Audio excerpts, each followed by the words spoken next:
제95강입니다. 동사물권 변동, 그리고 물권의 소멸에 관하여 말씀드리겠습니다. 여러분, 지금까지 쭉 얘기한 것이 부동산 물권 변동이었죠. 중요한 거죠.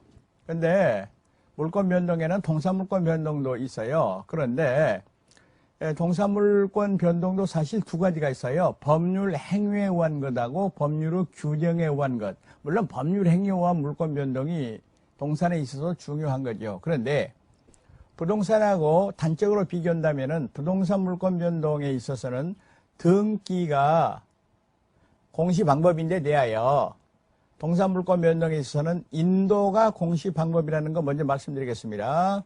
인도는 점유 취득을 말합니다. 예를 들어서 얘기할 때 내가 냉장고를 백화점에서 샀다 그랬을 때 그 냉장고가 내 집에 안에 들어왔을 때, 인도받았을 때, 다시 말하면 우리 집에 배달 받았을 때 그게 내 것이 된다 이 말이죠. 여기서 인도 태양은 모양이라고 말입니다. 에는 네 가지가 있어요. 현실의 인도, 간이 인도, 점유 개정, 반환 청구권의 양도인데 먼저 전체적으로 말해본다면 현실의 인도는 준법률행위입니다. 법률행위 아니에요. 현실은 사실행위입니다. 사실행위. 준법률행위 중에서 사실행위라는 거 있었죠. 그런데 대하여 간이인도, 점유개정, 반환 청구권의 양도 이거는 의사표시가 되겠습니다. 의사표시. 현실의 인도는 현실적 점유의 성립입니다. 냉장고를 인도받았다, 시계를 인도받았다 이겁니다. 간이인도는 양수인이 이미 목적물을 점유하고 있는 경우에 의사표시만으로 인도 효과가 생깁니다. 아주 쉬운데요. 예를 들어서 얘기할 때 현재 갑의 소유 동산이었는데 을이 그거를 점유하고 있었어요.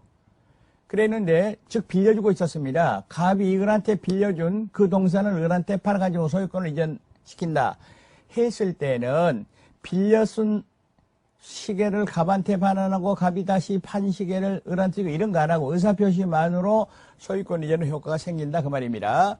그런데 점유 개정은 반대로 갑이 을한테 시계를 팔고 자기가 계속 빌려 쓰는 겁니다. 그런데 차이점, 요게 개념 정리가 확실해야 됩니다. 간이인도는 양도 전후를 통해 가지고 양수인 을이 점유를 계속하고 있을 것이고, 그런데 점유 개정은 양도 전후를 통해 가지고 양도인 갑에게 점유가 인정된다라는 점에 차이가 있습니다. 다음에 반환 청구권의 양도는 빌려준 물건을, 예를 들어서 갑이 A한테 빌려준 물건을 그대로 B한테 팔아먹고 현실의 인도 없이 B한테 팔아먹고 B에게 소유권을 취득시킨다 이 말입니다. 다음으로 법률의 규정에 의한 물권 변동이 있습니다. 여기서는 상속, 공용, 징수, 판결, 경매에 있어서는 인도가 필요 없다. 여러분 마치 그거는 187조에 있어서 부동산 물권 변동도 법률의 규정에 관한 경우에는 등기 필요 없는 것과 괴를 같이 하는 것이 되겠습니다. 그리고 더 나아가서 점유 취득 시효도 인정이 됩니다. 그리고 공신의 원칙 이것도 인정이 된다라는 거 유념하시기 바라겠습니다. 여러분 공신의 원칙에 대해서 제가 잠깐 좀 말씀드리겠습니다. 공신의 원칙 앞에서 제가 말씀드렸습니다마는 갑이 을한테 시계를 빌려줬어요. 그러면은 을이 점유자인데 소유권은 갑에게 있는 것이죠. 그랬는데 을이 이거 내 시계다, 을이 이거 내 시계다 이렇게 말했다고 말이죠. 이랬을 때 병이 을의 시계인 줄 알고 그거를 샀더라 이 말입니다. 그리고 점유 취득을 했더라 그 말입니다. 그리고 그게 을이 선의이고 무과실이었다. 그러니까 을은 자기가 주인도 아니면서 병한테 팔아버렸어요. 병은 그런데 을이 주인인지 알았어요. 잘못도 없어요. 과실도 없어요. 이랬을 때는 갑이 병에 대하여 시계를 돌려달라 이런 말 못한다. 다시 말하면은 병이 완전한 소유권을 취득해버린다 했습니다. 제가 앞에서 이걸 잠깐 말씀드렸는데요. 언제 얘기했냐면은 이것도 원시 취득이다.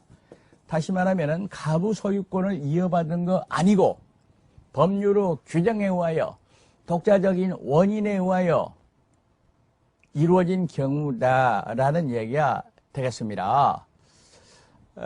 이 경우에는 반드시 점유취득을 해야 됩니다.